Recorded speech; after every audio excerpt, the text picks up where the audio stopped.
We like what Lamar Jackson was doing contractually. We like that he was betting on himself. We like that he looked at the Deshaun Watson contract, Trotter, and said, okay, if you're going to give that man a guaranteed contract, and he hasn't played football in a little bit, he's never been an MVP, you better give me a guaranteed contract, and that he bet on himself. And right now, it's looking very questionable for Lamar Jackson with his contract going forward. It's looking very questionable for the Baltimore Ravens as they take on the Bengals in this playoff game. So you agree that it's just how crazy how things change so quickly in the NFL. What do you mean by it looks questionable in terms of Lamar and his contract? I want to make sure we're on the same page. Well, I'd say because of his injuries, you don't know what that market is. Now, I'm not saying he's going to be a 1-year, $10 million guy. He's going to get a big contract, but I think the size of the contract is affected by the injuries the last couple of years. He's not going to be begging anybody for money. I just wonder how the Ravens and the rest of the league will approach Lamar based on his injury situation. Well, Michael, you know this. First of all, if he doesn't do a long-term deal with the Ravens this year, he is going to get a 1-year deal for over $40 million. So he will be doing well in 2023.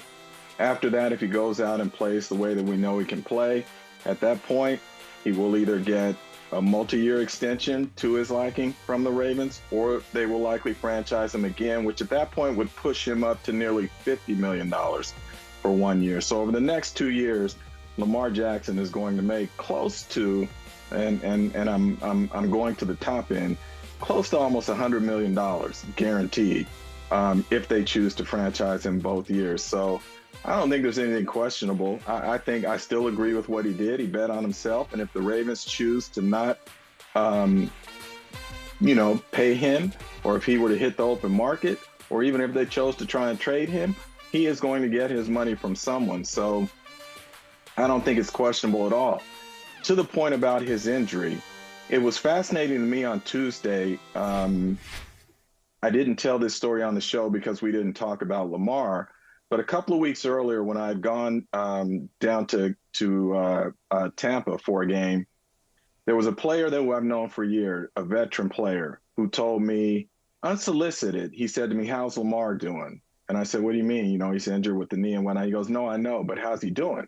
He said, "Because if he has a sprained PCL, a grade 2 sprain," he goes, "I had that injury. I suffered that injury in week 1. And he said, I just came back to the field this weekend for this game because we are in a playoff hunt and I want to try and help my teammates, but I'm not the same." And he said, if that is the injury that Lamar has, he said, not only is he unlikely to play this year in the playoffs, but if he does come back to try and help the team, he will not be the Lamar that we know because he will not be able to move the way that he moves. And so what happened? Lamar came out publicly yesterday, I believe it was, and said that's exactly what he has, is a grade 2 sprain of the PCL, and that his knee still is not right from that standpoint. That is not to say it will not be right. It simply takes time. So is there concern about him suffering these injuries the last 2 years and being unable to complete the season? Of course there is, to some degree. But I love the people who say, well, this is because Lamar is a running quarterback, totally ignoring the fact that both injuries occurred from him being in the pocket. So I don't think that has anything to do with it from that standpoint. I just think it's unfortunate that this happened at this time for Lamar, but I still think he made the right decision. Yeah, it's the right decision. But let me just, I guess, I don't want to get caught up into the semantics vortex here. So let me be a little clearer. Off the top, when I said Lamar Jackson decided to gamble on himself because he wasn't gambling that he'd get a big contract. Of course he's going to get a big contract. He wasn't gambling that, hey, if it doesn't work out, at least I get the franchise tag, as you mentioned. Of course he's going to get the franchise tag. Young guy, talented guy. He was gambling that he could get the guaranteed contract. That was the gamble. But as I said to you, this is what I'm looking he's for. Gonna get, he's going to get guaranteed money the next 2 years, period, if they franchise him. So again, we're talking about almost $100 million. But he didn't want $100 million. What did Deshaun Watson get? I mean, like these are the terms, Jim. He wants what Deshaun Watson got, if not more, and deservedly so. Absolutely. But what I would say to you is, what do we say? Patience is a virtue. Kirk Cousins played the same exact way. Got franchised for a couple of years, and then what? He got a fully guaranteed deal. If Lamar has to go 2 years under the franchise tag, playing for that guaranteed money, and then get out and potentially get a fully guaranteed deal, so be it. He played it perfectly. So, Lamar, as much as people may want to criticize his decision, I think he made a smart business decision.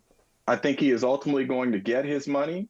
And as you know, with the way that revenues are coming in the NFL, with all of these new deals, TV deals, streaming deals, gambling, all of that, the salary cap is going to escalate. And at one point, there was one person who told me that it would get to a point where I think if the number was right of what I was told, it was somewhere, no, I'm not even going to say it because I don't have the right number in my head right now. But it was sort of exponential numbers, which means what?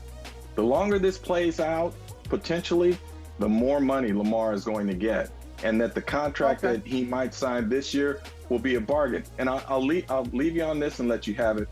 When Patrick Mahomes signed that deal for $500 million, what do we all say? Oh my God, what a deal! $500 million. And now what is it? We're saying, man, the Chiefs got over in that, because if he were to hit the market now, what kind of money would he get?